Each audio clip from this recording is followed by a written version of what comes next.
What if you were to listen to an internationally acclaimed, multi-award-winning illusionist, and he had something far more to say than, "Watch this trick"?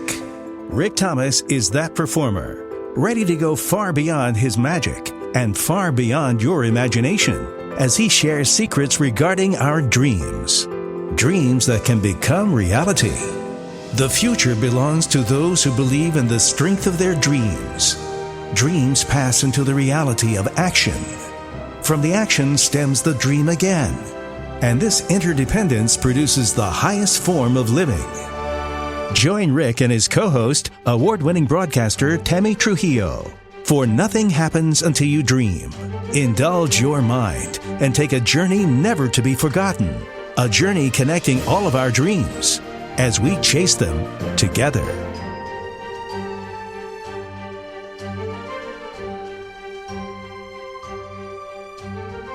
Rick, okay, before we talk about the chapter in your book that we're working on, which is chapter 42 in the book, The Tiger Whisker, it's called Leaving Las Vegas.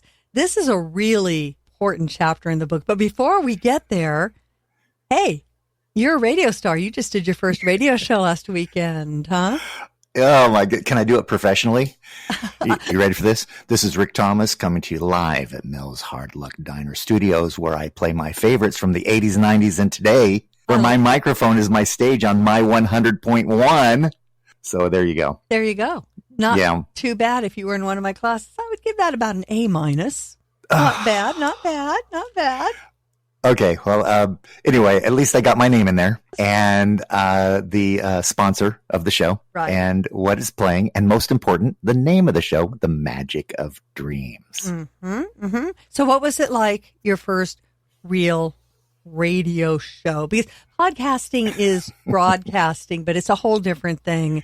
It's horrific. Oh my gosh. Wait a minute. In a good way. Again, I have been performing my magic for 45 years, right, and I know my stuff. And on the radio, I've been listening to it. Of course, you and I grew up in LA. You still an amazing news radio, an anchor right there in LA. And it's just it's amazing right there for NBC. And I so appreciate what it taught me, the professional way to present radio. And I'm out here in Branson, and I sit in front of this microphone, and I am trying to be LA. Now it's important to be Branson. It's important to be mid-America, but at the same time, I'm talking the professional side of it. I was lost. I had 7 monitors to look at. I didn't know what the intros and outros were. I didn't understand the break. It goes on and on and on. So behind the scenes, overwhelming. And at the same time, in this particular setting, we have streaming live on Facebook as well. Right. So I'm on the air, and I'm also streaming on Facebook Live, trying to have 2 conversations going. And I have no idea where I'm looking. And Zane, my right-hand man who runs the boards, I'm literally wondering when the next break is. And there's no communication between the two of us. Must I go on? Okay, I'm going to take a breath. Tammy, you talk. Well, it's just like with your show. Okay, you make it all look so simple. And it is not. It is far more difficult than it looks. For example, when you do the rings, you make that look so simple. Now, I've tried to play with rings for magic. I actually do know how it's done. I know. But the doing of it, oh my God. It's one of the simplest pieces of magic in the world, and the hardest to present. Impossible. Just like radio, when you listen to it. Well, that's simple. They open the mic and they start talking, right? No. The preparation is massive. It's just like my live show. I'm on stage those 2 hours, and I carry the show. And when you're on the radio, though, and Tammy, you've said this best to me, we don't listen to the radio as a group. We listen to the radio. It's a very personal. It's a one-on-one thing. However, silence is death. And when you're running out of things to say on the radio, the director of the station, Steve Willoughby, said, "Rick, remember the music is your friend." Yeah. So all of a sudden I'm like, I have nothing else to say. By the way, this is Rick Thomas. You're on 100.1. Take it away, Zane. Bail to the music. Here's the one we do in news, and you can do this in anything. Give the weather. No, I was told to give the weather twice every hour. And this is how bad it was. The morning show jock, our DJ, who everybody knows, he's like the voice of Branson, Josh Grisham. He's like, okay, now say the weather. And I'm looking at the monitors on like, where? What weather? Where am I? I have no idea what you're talking about. I know it's hot. It's real hot. Well, there you go. There's the weather. But I will tell you the most simple place in the world to get the weather and help you out with that. Look, here's the thing. Because I was online with you on Saturday and watching the video cam stream, which would scare the crap out of me if I had to do that. Let me tell you that. Tell me. Oh, my God, Rick, I have never done a radio show with a live stream.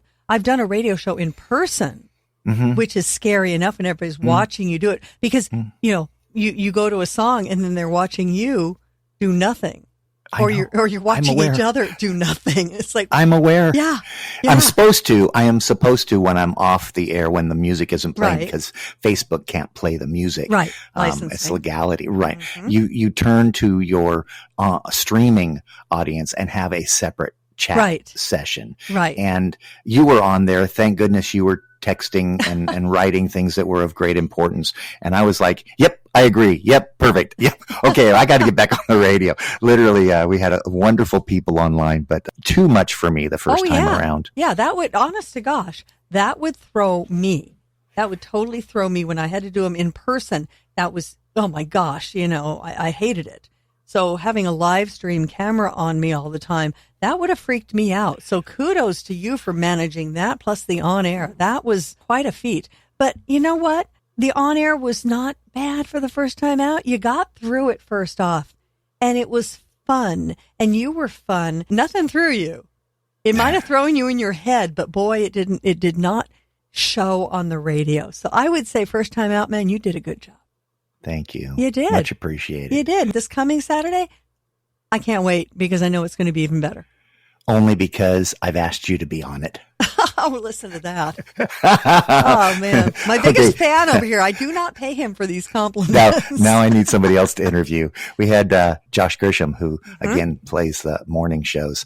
And I asked him to be my first guest. He says, no one has ever asked me questions. So I've decided officially that he's going to record a question every single week. And I'm going to play it, not listening to the question, and then answer Josh's question on the air. It'll be a great segment. So, Tammy, I want you to do the same thing. You got to ask me some questions. Oh, I've got tons for you that I've never asked. But, we talked a little bit before we started working on the podcast this morning, and I'm going to join you live.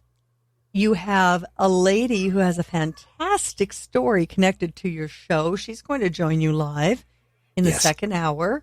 Yep. And then you've got a pretty big deal rock and roller musician coming on in the third hour. Well, if I say Randy Hill, I would admit some people are going to say, Randy Hill. Can I just say Sha-na-na? There you go. I repeat it again, Sha-na-na. Rockin' Randy. One of the greatest guitar players out there, I'm telling you. He worked with Rick James. He's got some stories to tell. It's going to be fun. I think that I can't wait for the second show, and that's coming up on Saturday. Okay, we're in different time zones, so I always mess it up. 10 a.m. Central Standard Time. That's 10 till 1. And by the way, they threw me a 3-hour show. Yeah. Again, I just didn't go on just say, here's an hour, Rick. Let's see how you do. They're like, okay, good luck. Fill 3 hours. Bye. Yeah, that's a chunk of change there, Rick. But you know what? You're going to do it. You're going to rock. You already did one down. And after this, hundreds to go. Well, once you get that first one under your belt, seriously, this weekend's going to feel so much more like home. Trust me. I would agree to that. There's a comfort zone that I felt once I walked out of the studio. So let's make it happen. Pretty exciting. And I'm proud of you. I am proud of you. And all my students out there are going, yeah, she's tough. Yeah, she is tough. You guys don't want to see my notes. She's already given me the notes. And like, my Tara is, she choreographs the show. And the dancers, they know the moment that they're doing a new dance, or even on stage when Tara is watching backstage and they don't know it. They get these notes and they cringe. Oh, yeah. Because she really does know what she's doing. Oh, yeah. And I can tell from my notes, you do as well. So thank you, Tammy. I appreciate this. Well, I will tell you, in Radioland, we have what are called program directors. And you generally, if you're doing a morning show, and I did morning shows for 19 years here in LA, after the show gets done, remember, you got up at like 3 o'clock in the morning, show gets done 9 or 10, you tromp into the program director's office and you have a morning show meeting. And he goes over everything he or she didn't like. And it's like, I'm exhausted. Beat me up now before I go home. So, well, I'm gonna rub this in just a little bit. You know what I get to do after my show? No. I get to pick the songs for the next week. There you go. See, you are evil. You're an evil man, Rick Thomas. That's right. Yes. A man who's given his first show and gets to choose his own music. No, that is one of we talk about your dreams. That is one of my dreams. Give me a music show. Let me program the music according to Tammy. And believe me, we will rock. So that's just my commercial out there. Any program directors want to take me up on it, contact Rick. He'll get a hold of me.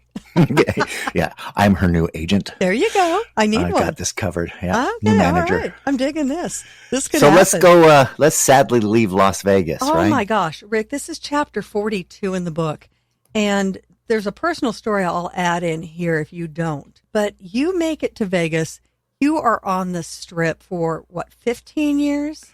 Easily 15 straight years. And I saw you at least 3 different hotels, big ones. I know one was the Trop, one was the Stardust. I can't remember the third. Well, we had the Sahara. Yep. And we also had the Orleans. It was Sahara. But there was the Sahara. Yep. You start driving into Vegas. You know that stretch of the 15 if you've driven into Vegas. You've got Rick Thomas billboards. You and one of the beautiful Tigers, all the way up from Baker. I'm seeing billboards for you. You go into Vegas, buses go by. There you are, flying by on a bus. Okay, you are everything in Las Vegas. You've made it to Las Vegas. You know what? You're making me feel so much better than I feel today. Oh, good. Well, every day we have our little moments where we're just like, wow, what have I really accomplished? Oh, gosh, yeah, I know. And you know what? Thank you for making me look back on that and going, you know what? I did have billboards going from Baker all the way into Vegas. You did, and that's how I was first introduced to you, was with those billboards. I'm driving up from Baker, which is like for people who haven't driven the 15, that's where the world's largest thermometer is. Something to check out. But you always, few aliens. Yeah. Oh, yeah, for sure. Alien beef jerky. But you stop there. You got to buy a lottery ticket at that one little place because it's really lucky. Okay. You got to do that, right? And you maybe get some sodas. And it's kind of the last stop before you get into Las Vegas. And I'm driving and I see this billboard and I see this very nice looking guy and this tiger. And I'm thinking, well, I got to see this Rick Thomas fella. I mean, that's how I was first introduced to you. I can't imagine leaving the place that you have fought your way into, because it's not easy to make it into Vegas and to survive in Vegas for more than a cup of coffee. So, okay, what happens? But first of all, I deeply believe that those that are in Vegas should be in Vegas because they have a show. Yes, I agree. That they are already somebody before they get there. I've often watched shows in Las Vegas where they build it there, they try to make it happen there, and they falter, they flounder, and I've been asked often, Rick, why was you so successful in Vegas? I said, I don't know if I really had the most fans out there, but when I hit Las Vegas, I had a show. Exactly. I had a show worth watching, and it was there, and it was already created, and it was built, and it was working. And that was my suggestion. I just think that if you're in Vegas, you should have been somebody before you got there. And I say that in the most humblest of terms, because we all get to Las Vegas in different ways. And I was brought in by Mr. Larry Lee, who is the director of the Folies Bergère at the Tropicana in Las Vegas. And he brought me in at first to do a day show, and I performed there at 2 o'clock and 4 o'clock every day, and it became a huge hit. The day show became the most successful show for families in the history of Las Vegas. Whoa. And at one point, of course, when I moved the show from the Tropicana, I moved it over to the Stardust. And at that point, I became an evening show. Fascinating that performing the day shows for as long as I did, I often wished I was back performing the day shows because I had no nights to enjoy anymore for myself. Yeah, I loved performing the show. But when you had a day show, you'd finish at 5, 6 o'clock and you had a life. You're doing the night show. You're preparing yourself all day long. You do the show that night. You get home at midnight. And with me, with the Tigers, I'd have to spend an hour or so taking care of them, putting them back into the habitat, making sure everything was secured. And by the time I waltzed into my home right there next to the habitat, you're looking at 1 o'clock in the morning. Right. I just read something on the news that said you should go to bed before 1 o'clock at night. Because anything after that, your mind is actually being damaged. It doesn't do much good. I was so frustrated reading this. I go, really? I'm a pretty damaged soul. Well, I'm on the radio for NBC till 3 a.m. every night. So there you go. I'm doomed. You're doomed. I know. I'm going to read it on the air. I'm going to save it for the air this weekend. It is amazing study that they did about our sleeping habits and what it does to your mind. Yeah, I know. Well. I know. I'm saying the same thing. I I'm gave like, my mind for my cause. So. Yikes. Oh, dear. Okay. Well, we're all good. Big difference. It's a big difference. I work that shift now. And yeah, you're right. I mean, I get to bed like at 3:30-ish, 4 a.m. And I get up around 10 if I'm lucky to get that long. And then I go the whole day. And yeah, it's tricky to have those crazy night shifts. It does. It eats up your life.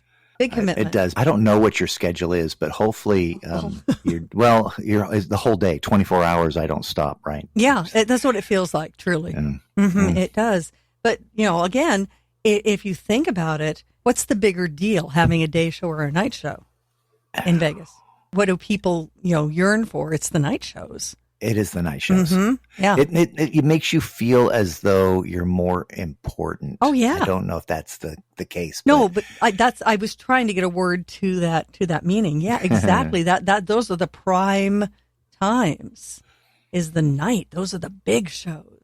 Bigger ticket price, bigger audience. That's right. They appear to respect you more for that scenario. So I always wanted for that. Yeah, and you got it. But once I realized that once the curtain opens, the lights go out, the doors close, the show starts, it doesn't matter what time of day it is, it's still, the show is the show, and it's amazing. You take the audience on an amazing journey.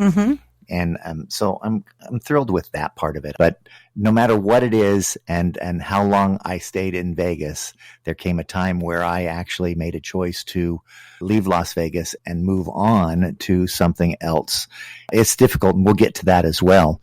But I wanted to just also say that my show itself is a very personal show for me. I don't make up stories. It's always about my life and how I made those dreams a reality.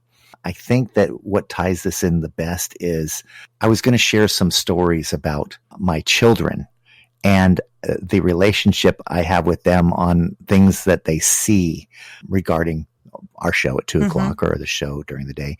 And the first story I want to share with the audience is about my beautiful Great Pyrenees dogs who are in the show now. They're stunning.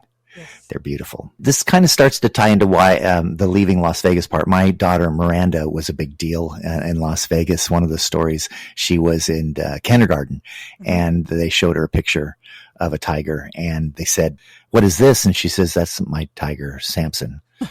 And they're saying, "No, this is a tiger, but why you call him Samson?" She goes, "Well, I have a pet tiger named Samson." Oh boy. And the teacher's like looking at her quite strangely, not understanding at all what's going on. And she goes, "That's my tiger, Samson." And we actually got a call from her teacher saying, "Your daughter was making up stories in school." And it went on and on. I just simply said, "No, she really does have tigers." Yeah.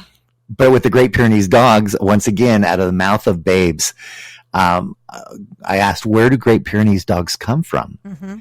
Actually, she asked that, and I said, "The Pyrenees Mountains, south of France." Right. And then she said to me, as inquisitive children do, "Dad, they don't look French." Oh, no.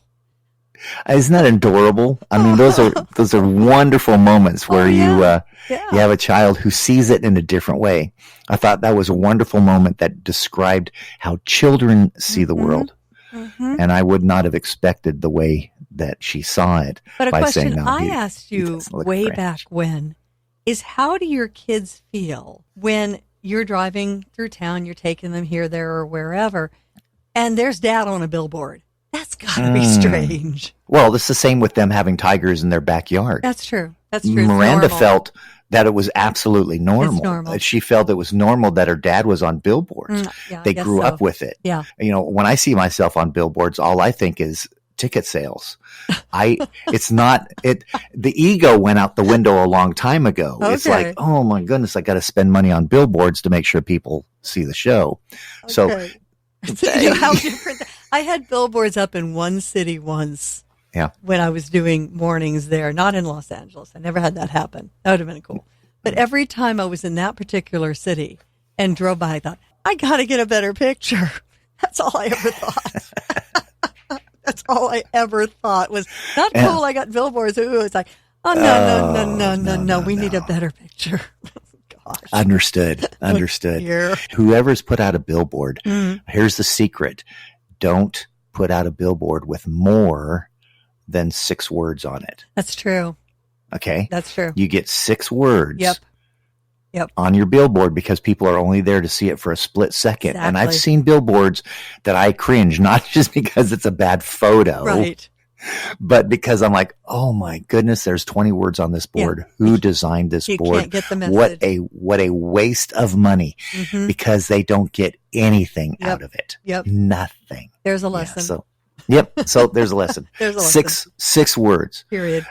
My words now on my billboard say #1 show for all ages. And you have a good picture. And a good picture. Good picture. Yeah. Which I don't. But, again, you make a decision to leave Vegas. To me, that decision, I've never quite grasped that decision because it's such a huge one. Well, I think it's because I almost didn't have a choice. I was at the Stardust. Right. And we imploded the Stardust. Oh, and that's true. In the process of imploding it, we were going to build the Echelon. And there was discussion, of course, to put my mansion of dreams back in a new hotel and be one of the most amazing and or grand illusion shows ever to grace the Las Vegas Strip. That is the best way to put it. This was a monstrous show. Mansion of Dreams was going to be out of nowhere epic. And people are like, what?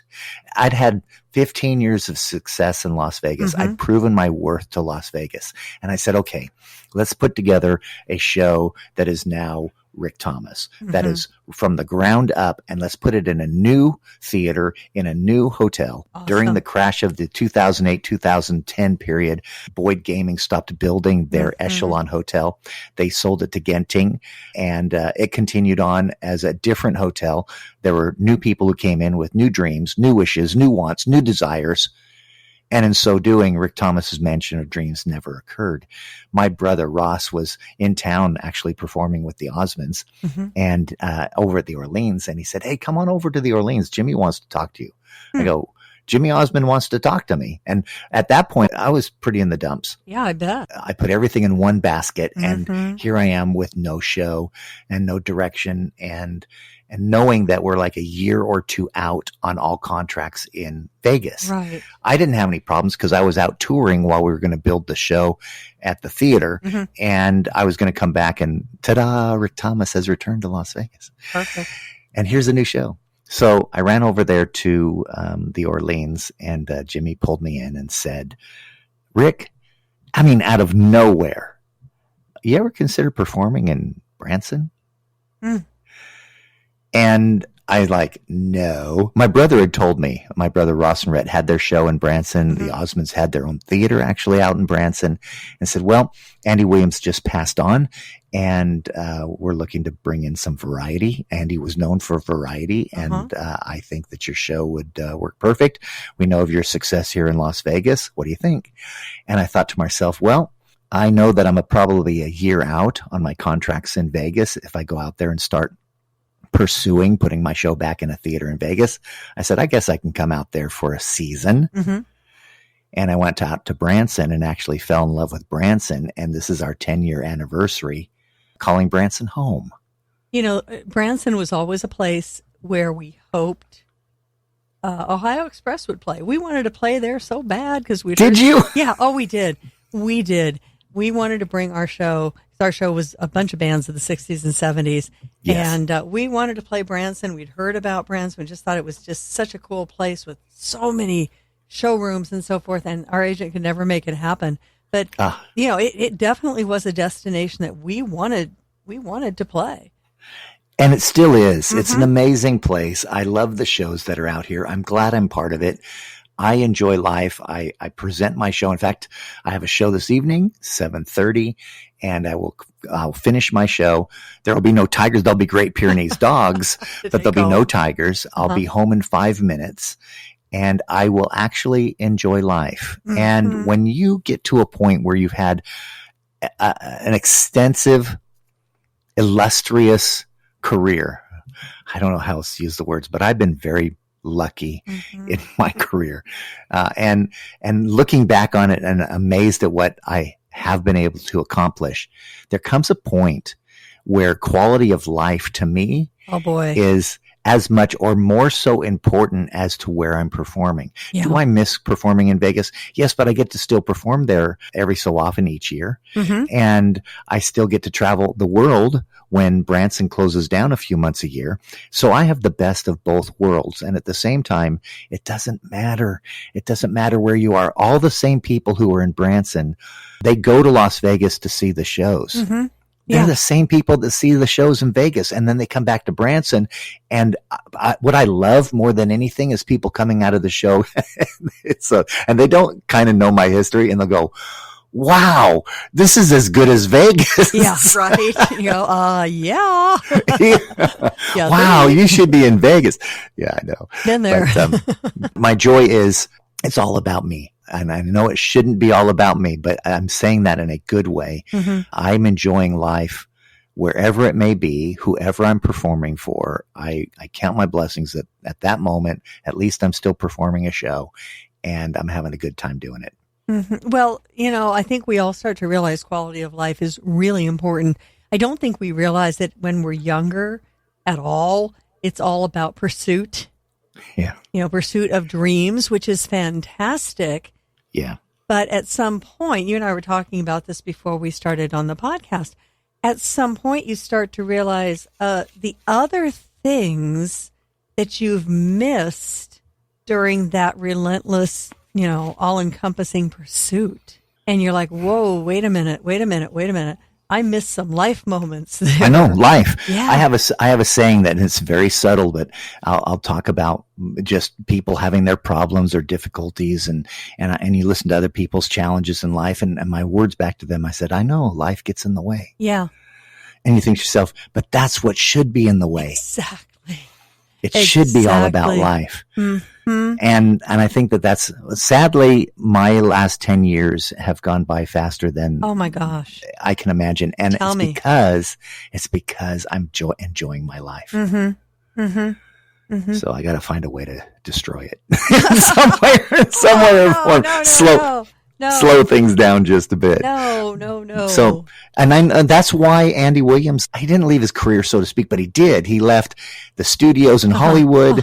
The chaos. He left his television, all the chaos, and he moved to Branson, and he built this beautiful theater, and he played golf. He did a show at night, and he played golf, and that's what he wanted in life, and that's what he enjoyed to his dying day. I've got to say something, though, because I remember a point, and this wasn't exactly when you were leaving Vegas, but these choices that you've made throughout your career with the Tigers and leaving Vegas, they were hard-fought decisions. They were not decisions that you simply said, hey, I'm just going to not have Tigers anymore. Boom. Because I remember a phone call you made to me.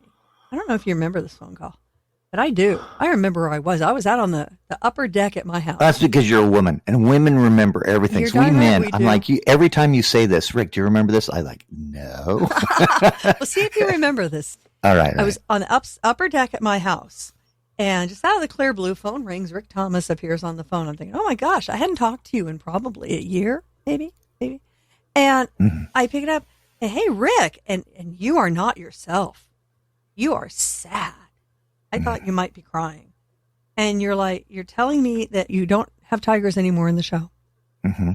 And you're telling me you're not going to have some of your birds in the show anymore either. Yes, that is correct. Yeah. That was correct. And I'm like, oh my God, are you okay? What's going on? And you proceed to tell me more about why this is. I said, well, where are the tigers going? And you tell me what you've set up for the tigers. And I said, well, what about the birds? I offered to take the birds because I actually do love birds. I know you hate birds, but I actually love them. You don't hate them. Mm-hmm. That is such BS. Anyway, that's part of the show. That's not really Rick. No, yes. He loves and takes care of the birds in his show, the ones now and the ones then. He said, no, yes. I think I found them a place. And we talked for maybe 10 minutes. And I never quite knew why you called me to tell me that. I was thrilled that you did, just that we were that good of friends, that you would call and tell me such a thing. But boy, that proved to me just how much all of this mattered to you. These are hard-fought decisions. I want people to understand that when you make decisions like this, when Andy Williams made that decision to leave Hollywood, and move to Branson and give up the star-stud of Hollywood and the studios, and you decided, I'm not going to have tigers, these glorious animals in my show anymore.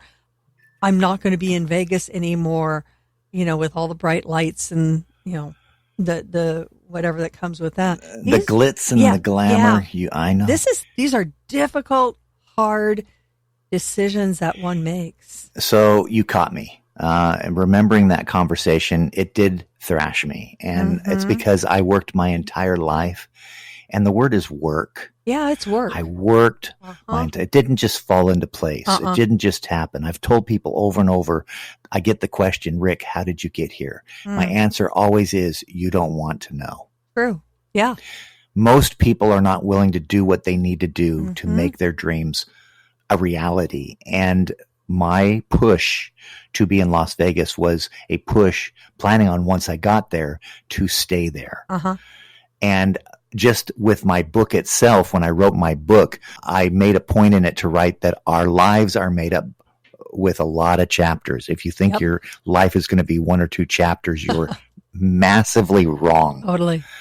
And as we grow in wisdom, when we age, we learn that life is full of chapters and it takes us all over the place. And leaving Las Vegas to another state, to another show, for me, first of all, mentally, it was a bit overwhelming. I took the show because I needed to take the show, and I'm admitting it to you now. Yes, I know it was awesome. Why'd Rick go to Branson?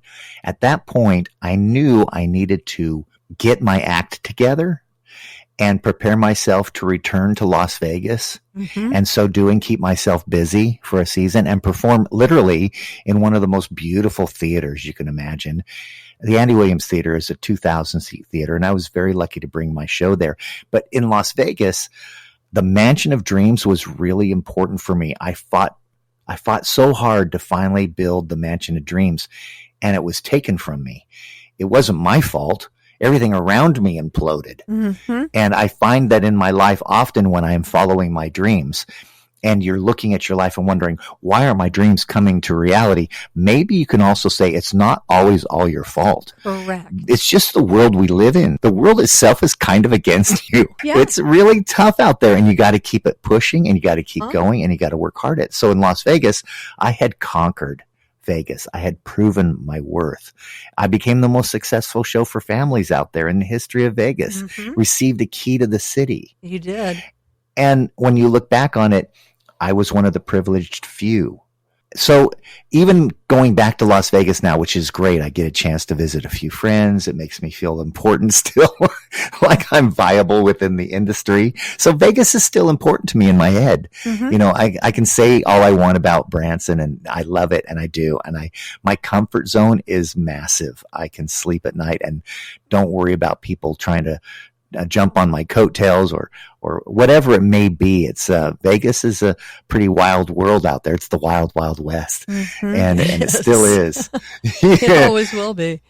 But a lot of people thought I was taking a step backward when I moved from Vegas to Branson, and even I myself, when I realized, can you imagine? I mean, I moved everything. I moved my home. I moved the show.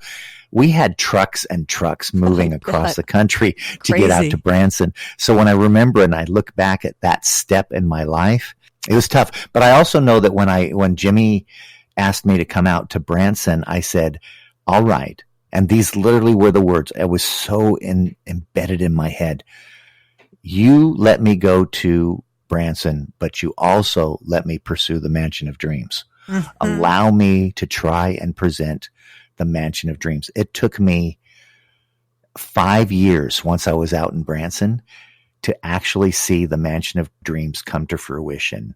So I accepted the offer, added the stipulation, and continued to pursue the Mansion of Dreams, and it actually became a reality because I didn't quit. Why did it take you 5 years to put it into Branson? I don't understand. The show that was going to go in Las Vegas, there were monies in place, put in escrow that were in preparation for the building of a theater and the show. Oh, okay. And it was millions of dollars. Wow.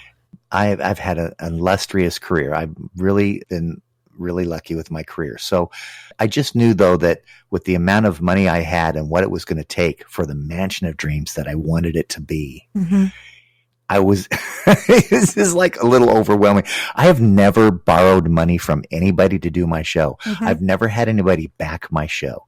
No backers, nothing. It's always been myself, my own money, my this, my that. So when I first had that opportunity in Vegas to actually present the Mansion of Dreams, and it come from an account that I can actually just let my dreams go wild. It was an amazing, overwhelming moment, and it was all taken away from me in an instant.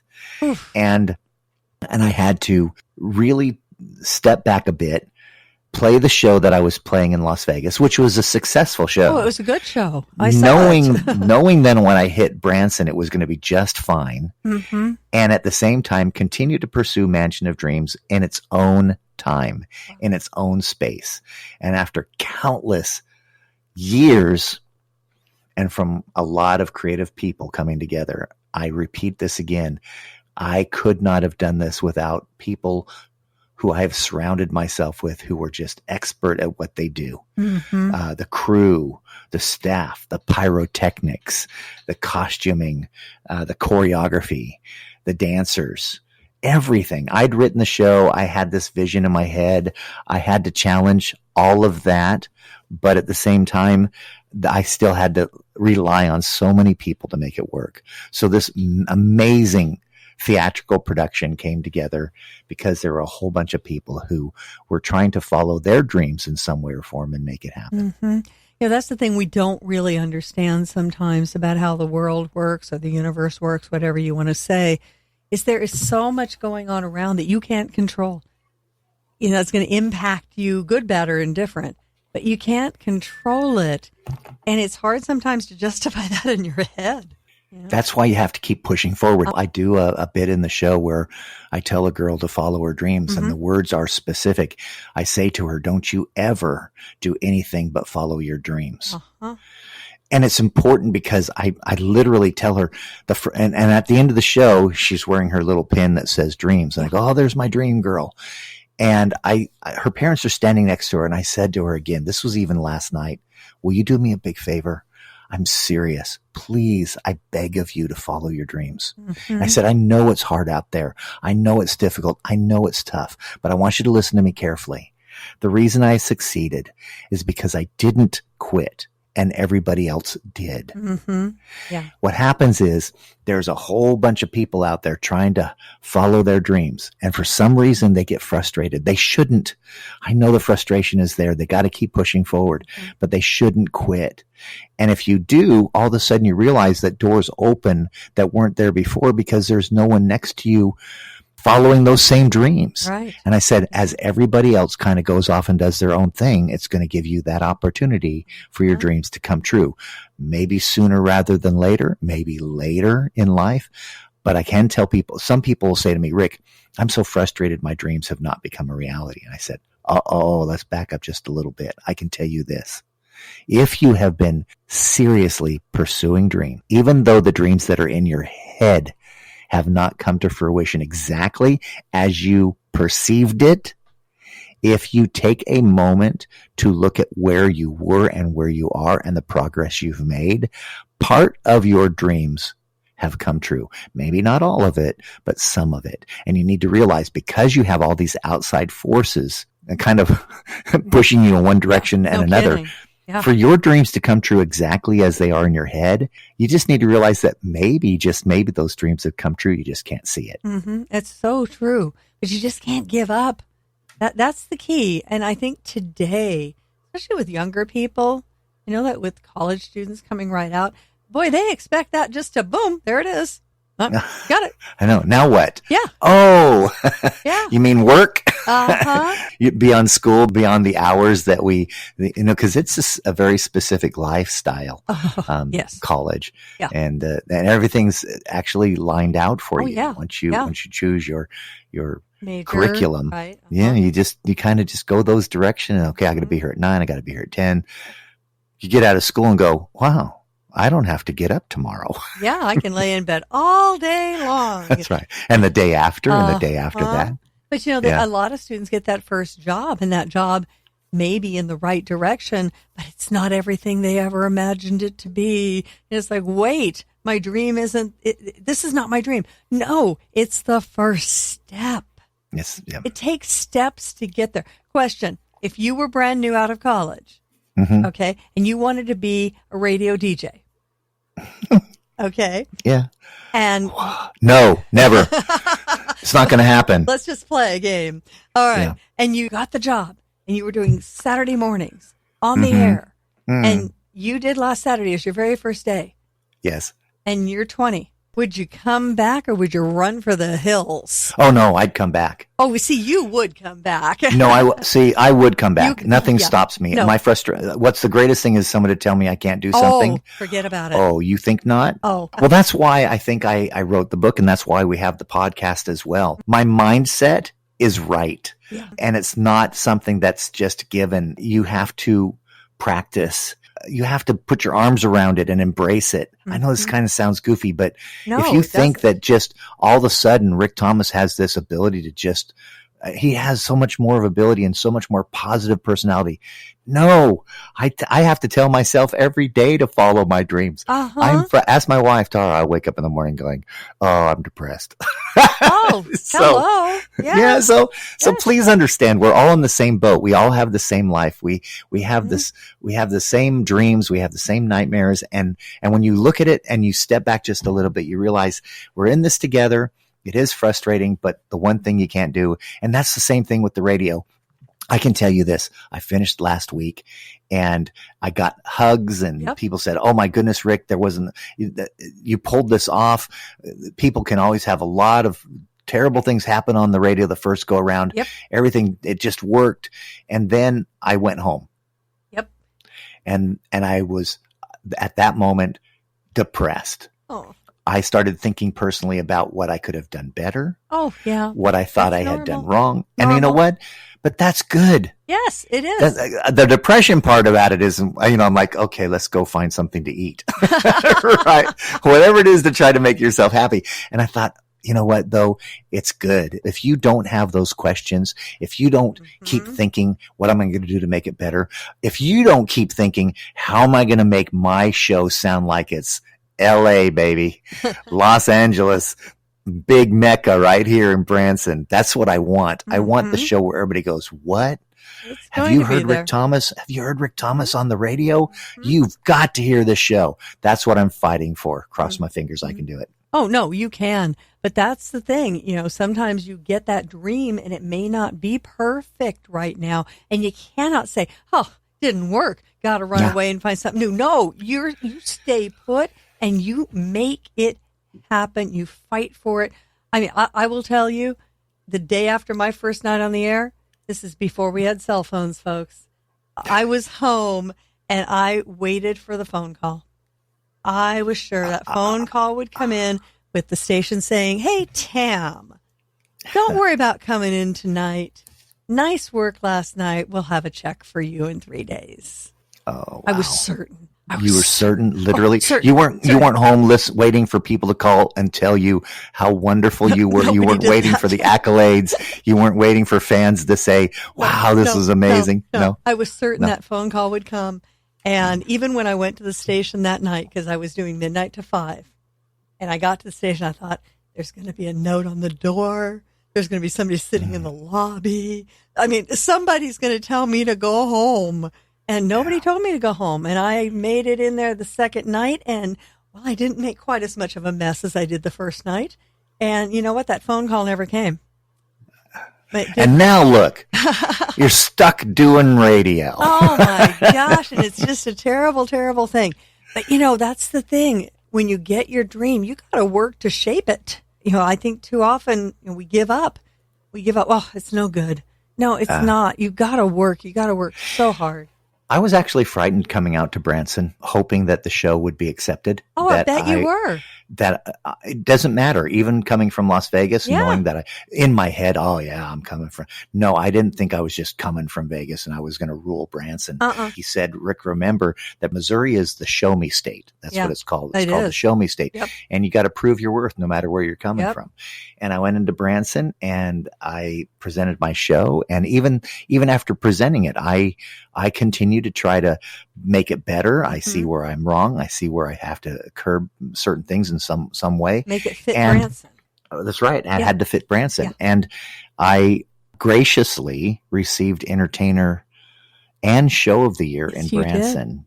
And it has meant actually a massive amount to me. People ask, well, how does that compare to Las Vegas?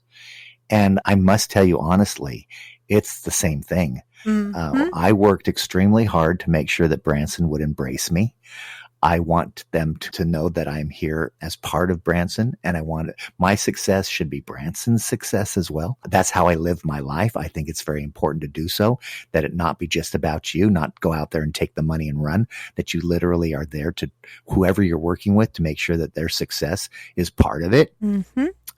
And when I did, I put everything I could into understanding Branson, figuring out this beautiful place I live, what people are looking for out here, and creating and carving out a show that fits Branson. And for that reason, I was honored. And I think that that's why it's important, because it showed me again that I was willing to do what I needed, literally to put everything together to make it a success here as well. Because when I first got to Branson, people hadn't even seen the show. And I know that there are different walks of life and people having different thought processes, but I had people writing me and calling into me and saying, take your Las Vegas show and go home. Ooh, go back. Ouch. We don't want this in Branson. Now, that's fine. But what they didn't know is that my show was a family show, and I can understand it's just a different style. It's they didn't want a, quote, Vegas show in Branson. Branson's very family.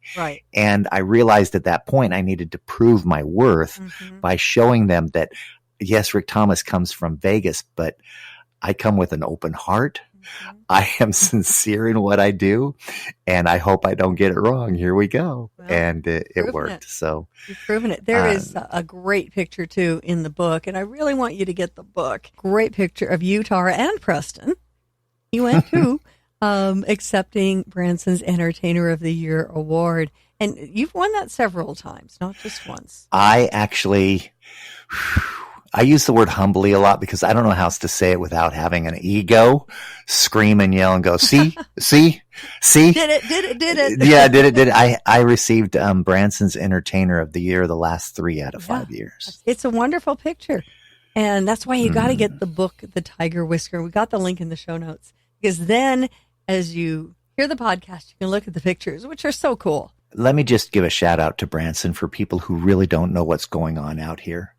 We do have approximately 100 shows in Branson. We have 7 to 10 million people that visit each year in Branson. That's crazy. Wow. It is not as big as Las Vegas. I understand that.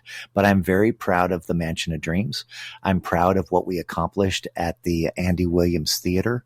Along with everybody involved in creating this masterpiece, and I say it is because it really is a one-of-a-kind show. And I'm thrilled that Mansion of Dreams became an amazing hit in Branson.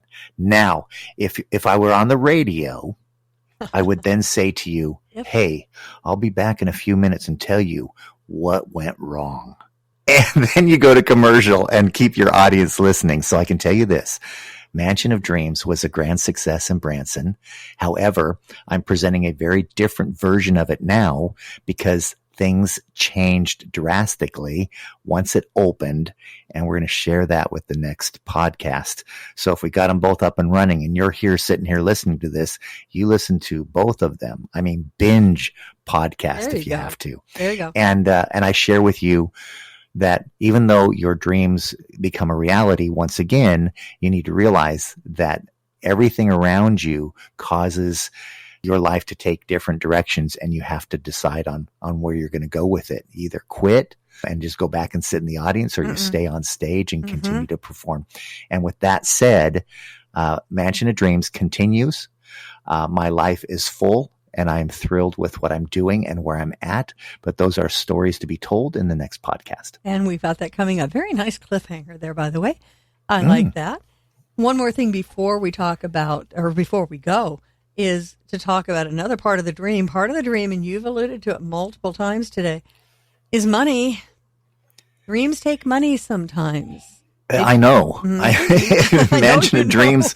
Oh my goodness, yeah. Mansion of Dreams. Yeah. Crazy numbers. And it is a little frightening. These are troubling times. I can't make this political, and I don't say it to be a political directive. No. But every time we talk about inflation, and we talk about the troubles that we're facing, we all look at the political aspect of it. It's part of it, a big part. We need to take care of our own. We need to step back and look at what we need to do. We know the problems are there. And because they're there, it doesn't mean that they're just going to vanish magically. It doesn't mean that they're just going to be fixed just like that. It means that you need to possibly protect yourself. You need to possibly look back and say, man, does our family really need this, or do we need that? Can we, with the way the world is right now, kind of make decisions that's going to make our lives feasible and possible and get through these years? So that being the case, part of it is your responsibility. You can blame it on others, as we all do, but it is your responsibility. And your responsibility, in my opinion, is to diversify, make sure that you are investing in something beyond the paper dollar, which is a fiat currency, which means that it is worthless. It only is worth what the government says it is. They want to tell you it's worth a lot of money, but it's not. I watched an individual give an example by just burning a paper dollar and pointed out, which by the way is a felony. You shouldn't do that. Right. But they burnt the money and said, now what's it worth? Now where is it? It's gone. It's gone. It's just paper. It means nothing. So gold and silver is a big deal. It's hard to understand or wrap your head around it if you never have before. And I have ways for you to learn and listen to me and let me share with you how I have begun to protect my family and those people who shared their story with me and helping me understand how important it is to protect ourselves with what we call fine, precious metals. And you can find out all about it. It's simple to do. You just go to mansionofdreams.net/wealth and fill out a really quick little form. No big deal to fill it out. And Rick will give you a phone call. Well, you better hurry with that because I'm running out of time. I mean, I have no time left. I'm an on-air personality, and I have to figure out what I'm going to do this next. Oh my! Luckily, I only have one show a week, and I can prepare daily. Every day, I think about what I'm going to say on the air, and I get 1 or 2 segments accomplished every day. Thank goodness for those people that are doing a daily show. Bravo. Bravo.